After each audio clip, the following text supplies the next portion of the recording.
மலைக்கோட்டையில் magic காட்டுவாரா Modi? வழக்கமாக வேலூரில் தானே நம்ம நடத்துவோம். ஏன் இந்த மாதிரி திருச்சிக்கு மாற்றிருக்கீங்க?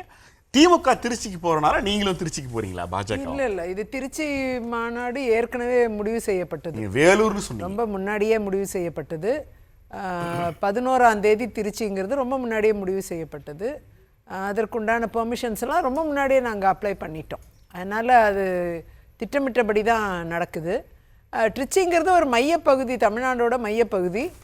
ஒரு நம்ம சென்னைக்கு அடுத்தபடியாக அது ஒரு முக்கியமான ஒரு மெட்ரோ, ஒரு கேபிட்டல். நான் ஒரு தகவல் பார்க்க வேண்டியது, அதனால ஒரு மையப்பகுதி. பீகார் தேர்தலுக்காக ஒரு 1 லட்சம் கோடி சிறப்பு திட்டம் அறிவிச்சாங்க இல்லையா பிரதமர் மோடி? அது மாதிரி தமிழ்நாட்டில் எடப்பாடியார் முதலமைச்சர் ஆகிறதுக்காக ஒரு 1 லட்சம் கோடி திருச்சியில் அறிவிக்க போறார் பிரதமர் மோடின்னு ஒரு தகவல் இருந்துச்சு. அது உண்மையா இருக்கலாம், அறிவிப்புகள் வரலாம். அப்படி நீங்க அறிவிப்பு சொல்லலைன்னா எடப்பாடி முதலமைச்சர் ஆகிறத நீங்க விரும்பல? அப்படி இல்லை, அறிவிப்புகள் வரலாம், வராமலும் இருக்கலாம். இல்ல, அப்படி ஒரு அறிவிப்பு வந்தாதான் தமிழ்நாட்டு வாக்காளர்கள் மேல பாஜகவுக்கும் பிரதமருக்கும் பாசம் இருக்கிறதுன்னு அர்த்தம். அப்படி ஒரு அறிவிப்பு வரலன்னா எடப்பாடி முதலமைச்சராவது பாஜக விரும்பலும் ஆயிடாதா? அதிமுக தலைமையிலான ஆட்சி அமையும் பொழுது தேசிய என்டிஏ, அதான் என்டிஏ தான் தேசிய ஜனநாயக கூட்டணி, அதிமுக தலைமையிலான ஒரு ஆட்சி அமையும் பொழுது நிச்சயமாக 5 ஆண்டுகளுமே ஒவ்வொரு ஆண்டும் 1 லட்சம் கோடி அப்படிங்கிற திட்டம் கூட வர வாய்ப்பு இருக்கு. சரிங்களா? அதனாலதான் உங்களுக்கு சொல்றோம், இப்பயே முன்கூட்டியே சூசகமா சொல்றேன். நான் கேக்குறது 11ஆம் தேதி திருச்சியில சொல்லுவாரா அறிவிப்பு? இது எல்லாமே தேர்தல் அறிவிப்பு, காமன் இது இருக்கும், மேனிஃபெஸ்டோ, காமன் மேனிஃபெஸ்டோ இருக்கும். அது மூலமா எல்லாமே அறிவிப்பு வரும். இப்ப ஏற்கனவே தேசிய ஜனநாயக கூட்டணிக்கு ஒரு பொது தேர்தல் அறிக்கையா இருக்கலாம், தேர்தல் அறிக்கை வரலாம். அறநிலையத்துறையை விட்டு அரசு வெளியேறணுங்கிறது உங்க கோரிக்கை. அதிமுக கேட்கறாங்களா எனக்கு தெரியல, அப்படி கேட்கிறேன். சில விஷயங்கள்ல தேர்தல் அறிக்கையில இடம்பெறாது, அது அந்தந்த கட்சியோட நிலைப்பாடா இருக்கும். இதெல்லாம் பிரச்சனையா இருக்கும், அதெல்லாம் சேர்க்க மாட்டீங்க. ஆமா, ராஜீவ்காந்தி படுகொலை திமுக ஏத்துக்க மாட்டாங்க, ஆனா காங்கிரஸ்க்கு அது ஒரு ராஜீவ்காந்தி படுகொலை யாருமே ஏத்துக்க மாட்டாங்க. அதான் ஆனா திமுக ஏத்துக்கிட்டாங்களே, அவங்கள எல்லாம் ரிலீஸ் பண்ணி லட்டு ஊட்டி தமிழ்நாட்டுக்கு ஒரு திட்டம் கொண்டு வர போறாங்கன்னு ஒரு செய்தியை தூக்கிட்டு வரேன். நீங்க அப்படியே சம்பந்தமே இல்லாத ராஜீவ்காந்தி 1000 திட்டம் ஒரு கோடி பீகார் கொடுத்தீங்க, ஒரு 50,000 கோடி தமிழ்நாடு கொடுப்பீங்களா? அதை விட கூட தான் வரும். நான் தான் சொல்றேன், 5 வருஷமும் வருஷா வருஷம் 1 லட்சம் கோடி வரும். மெட்ரோ வர வேண்டிய காசே 5 வருஷம். பேரிடர் மேலாண்மை அரசு அமையணும். இருங்க நீங்க பேசும்போது நான் பேசுனா அமைதி அமைதி. அதாவது ஒரு தமிழ்நாட்டை சீரியஸா எடுத்துக்கிறீங்க நான் நம்புறேன். தேர்தலை ஜெயிக்கிறதுக்கு என்ன செய்ய போறீங்க தமிழ்நாட்டுக்கு? நிச்சயமா எல்லா திட்டங்களும் வந்து சேரும். 1 லட்சம் திட்டங்கள் வரும். ஈவன் மக்களுக்கு இந்த நிதிகள்லாம் போய் சேர்றதை என்ஷூர் பண்ணுவோம். அது நிச்சயமா நடக்கும். இப்போ ஒரு 2000 ரூபாய் வச்சு மகளிர் உரிமை தொகை 24,000 ரூபாய் ஒரு வருஷத்துக்கு அதிமுக ஆட்சி வந்த உடனே அது பிளஸ் 10,000 ரூபாய் கருணை தொகை 34,000. கூட்டணிக்கு விஜய் வராங்க. கோடைக்காலம் 2000, மழைக்காலம் 2000, 1000 பொங்கல் நீங்க 1 லட்சம் கோடி எப்படி அறிவிக்க மாட்டீங்க? ஒடுங்க அது வேணாம். எல்லாம் சேர்த்த எல்லா நிதிகளும் அதிமுக ஏற்கனவே அறிவிச்சிட்டாங்க. அதோட நாங்க துணை நிற்போம். விஜய் வராரா? மோடி கரங்களை வலுப்படுத்துறது விஜய் வராரா? அது தெரியாது, விஜய் முடிவு பண்ணோம். அத 1 லட்சம் கோடி வருமாங்கிறதுக்கு வரும்ட்டீங்க, அது வராது. வரும், நிச்சயமா வரும், நிச்சயமா வரும். வருஷா வருஷமே வரும். அதிமுக ஆட்சி தலைமையிலான ஆட்சி வந்தால். ஆமா, அப்ப ஒரு மாநில மக்கள் தேர்ந்தெடுத்த திமுக அரசுக்கும் ஸ்டாலின் அரசுக்கும் ஒரு இல்லையா? அவங்க எந்த நேரமும் எதிர்ப்பு. மத்திய அரசு எதிர்த்தா நிதி தர கூடாதா? ஆபா இன்சூரன்ஸ் வர விட மாட்டாங்க. ஜீவிகா ஓட்டு போடாத மக்களுக்கு பாஜக துரோகம் செஞ்சிருக்கு விஜயநாதன் சொல்றாங்க. அதாவது கல்வி நிதியை வர விட மாட்டாங்க, எதுவுமே வர விடாது. எப்படிதான் கேட்டு பெற முடியும்?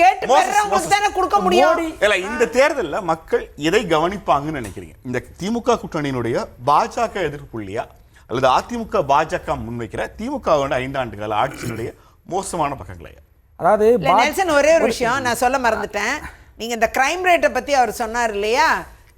இந்தியாவிலேயே என்சிஆர்பி டேட்டா நான் பார்த்துட்டேன். ஒரு நிமிஷம், என்சிஆர்பி டேட்டாவை பார்த்துட்டேன். உத்தரப்பிரதேசம் 7 லட்சம் சில்லற கேசஸ், 5 லட்சத்துக்கு மேற்பட்ட கேசஸ்ல தமிழ்நாடு முதல் இடத்துல, கேரளா, மகாராஷ்டிரா, அண்ட் இது குஜராத். நன்றி. 4 மாநிலங்கள் இருக்கு. 5 லட்சத்துக்கு நேரம் 5,36,000 கேசஸ் இங்க தமிழ்நாட்டுல. மோடி மேஜிக் 23 மட்டுமே. இது வந்து மோடி மேஜிக் கிடையாது, இது கிரிகாலன் மேஜிக் ஷோ தான். மோடி ஒவ்வொரு முறையும் தமிழ்நாட்டுக்கு வந்திருக்கும் பொழுதும் பொய் தான். நான் பொய்ன்னு எப்படி சொல்றேன்னா போற போக்குல சொல்லல. கடந்த முறை மோடி அவர்கள் வந்திருக்கும் போது என்ன சொன்னார்னா, திமுக காங்கிரஸ் கூட்டணியில் இருக்கும்பொழுது காங்கிரஸ் தமிழ்நாட்டுக்கு கொடுத்ததை விட 3 மடங்கு நாங்க அதிகமா கொடுத்திருக்கிறோம் அப்படின்னு சொன்னார். உண்மைதான். உண்மை கிடையாது, உண்மை கிடையாது. நான் சொல்றேன் நான் டேட்டா சொல்றேன். இல்லங்க, நான் டேட்டா சொல்றேன். 2005 இருந்து 2010 வரைக்கும் தமிழ்நாட்டுக்கு கிடைச்ச அந்த நிதி பர்சன்டேஜ் வைஸ் பார்த்தா 5.31%. அதுக்கப்புறம் 10 இருந்து 15 வரை பார்த்தா 4.9%. 3 மடங்குன்னா நீங்க அதை அப்படியே மல்டிப்ளை பண்ணி பாருங்க. 15% நிதி தமிழ்நாட்டுக்கு கிடைச்சிருக்குதா கேட்டா கிடையாது. 4% தான் இவங்களுடைய ஆட்சி காலகட்டத்தில் நம்மளுக்கு கிடைச்சிருக்கு. ரெண்டாவது இன்னொரு விஷயம் எடப்பாடி அவர்கள் சொன்னார் என்னன்னா, நடந்தாழ்வாழ் காவேரி திட்டத்துக்கு வந்து எதுக்கு இது தப்பு? இது நீங்க கொடுத்த டேட்டாங்க. நீங்க பேசும்போது நான் குறுக்கிடல. நீங்க பேசும்போது நான் குறுக்கிடல. 3 மடங்கு பேசும்போது நான் குறுக்கிடல. ஆண்டுகள்ல 3 மடங்கு அதிகமா இருக்கு. இது டிபேட்டுக்கு அழகு கிடையாது. நீங்க பேசும்போது நான் குறுக்கிடல. 3 மடங்கு அதிகமா. நடந்தாழ்வாழ் காவேரி திட்டத்துக்கு எடப்பாடி அவர்கள் கேட்டது 2019ல அதை எந்த கான்செப்ட மைண்ட்ல வச்சு கேட்டார்னா, கங்கை ப்ராஜெக்ட் மாதிரி முழுவதும் சென்ட்ரல் கவர்மெண்ட் உடைய நிதியில பண்ணணும்னு சொன்னாரு. 2019ல கேட்டதுக்கு எப்ப வந்து அது பர்மிஷன் கிடைச்சதுன்னா 2024 ஜூன் மாசம் தான் கிடைச்சது. இது உடனே கொடுத்ததா? ரெண்டாவது மெட்ரோ ப்ராஜெக்ட்டுக்கு வந்து கேட்டதுமே நிதி வந்து 63,000 கோடி விடுவிச்சாங்க. நாங்க அப்படி விடுவிச்சிருந்தா, எடப்பாடி அவர்கள் சொன்னது அப்படி விடுவிச்சிருந்தா ஏன் ஓபிஎஸ் அவர்கள் கடைசியா தாக்கல் செஞ்ச நிதிநிலை அறிக்கையில எங்களுக்கு வந்து நிதி கொடுங்கன்னு சொல்லி கேட்டாரு? நிர்மலா சீதாராமன் அவர்கள் தமிழ்நாட்டுக்கு வந்திருக்கும் போது இது வந்து ஸ்டேட் செக்டார் ப்ராஜெக்ட் ஏன் சொன்னாங்க?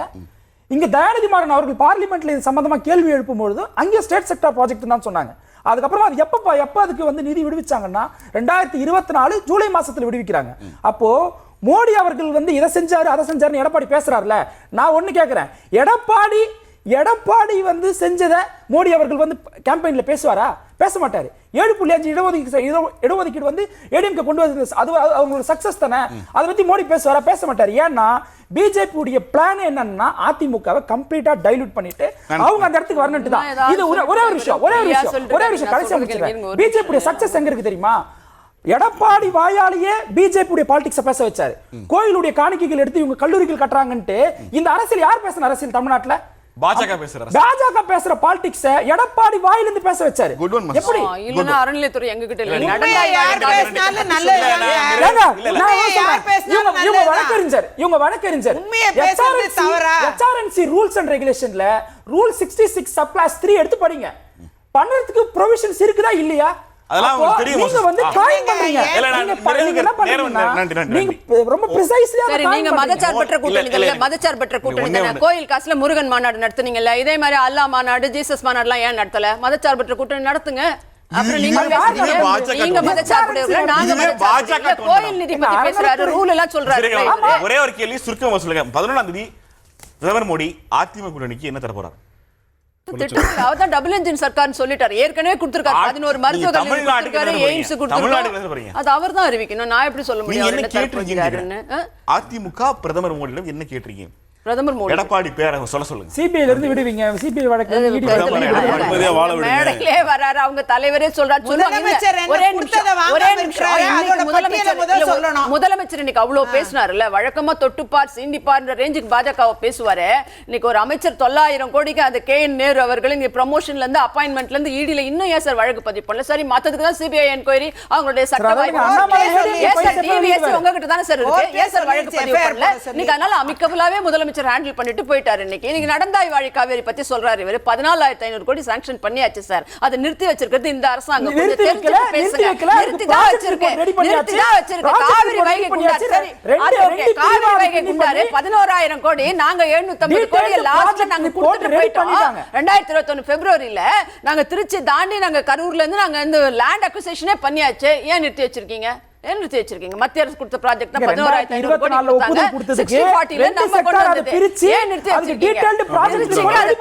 என்ன பண்ணீங்க நீங்க? இன்னைக்கு நன்றி தெரிவித்துக் கொள்கிறது.